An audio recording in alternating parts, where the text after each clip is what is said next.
সভাপতি আরামবাগ 1 অঞ্চল তৃণমূল কংগ্রেস। শুভ শারদীয়ার প্রীতি শুভেচ্ছা ও অভিনন্দন জানাই।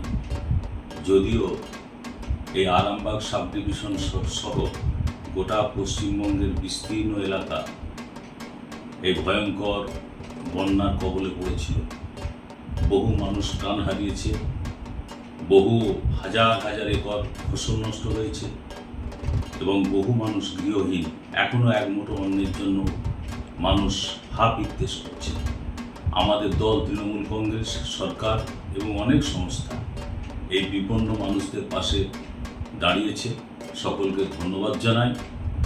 পুনরায় শুভ শারদীয়ার প্রীতি শুভেচ্ছা ও অভিনন্দন জানাই। সকলে ভালো থাকুন, সুস্থ থাকুন, উৎসব ভালোভাবে কাটান।